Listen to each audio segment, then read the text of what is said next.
జాతకాలను పంచుకోవడం గురించి ఆలోచిస్తున్నారా? అయితే మీరు తెలుసుకోవలసిన కొన్ని విషయాలు ఇక్కడున్నాయి. జాతకాలు మన జీవితం భవిష్యత్తు గురించి చాలా వ్యక్తిగత వివరాలను తెలియజేస్తాయి.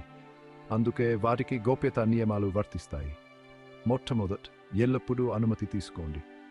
ఎవరిదైనా జాతకాన్ని పంచుకోవాలనుకుంటే వారి నుండి స్పష్టమైన అనుమతి తీసుకోవడం మర్చిపోకండి. వారి గోప్యతను గౌరవించడం చాలా ముఖ్యం.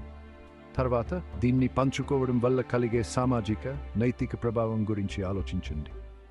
వ్యక్తిగత సమాచారాన్ని పంచుకోవడం వల్ల అనవసరమైన ఒత్తిడి లేదా ఇబ్బంది కలగవచ్చు. కాబట్టి ఏదైనా వెల్లడించే ముందు దానివల్ల కలిగే పర్యవసానాలను పరిగణలోకి తీసుకోవడం ఉత్తమం. చివరగా, చట్టపరమైన అంశాల గురించి మాట్లాడుకుందాం. కొన్ని ప్రాంతాల్లో జాతకాలు సహా వ్యక్తిగత సమాచారం గోప్యతా చట్టాల ద్వారా రక్షించబడుతుంది. ఈ చట్టాలను ఉల్లంఘించడం వల్ల చాలా ఇబ్బందులు ఎదురవుతాయి. జాతకాన్ని అనుమతి లేకుండా పంచుకోవడం అచట్టమే కాదు, గోప్యతను ఉల్లంఘించడం కూడా.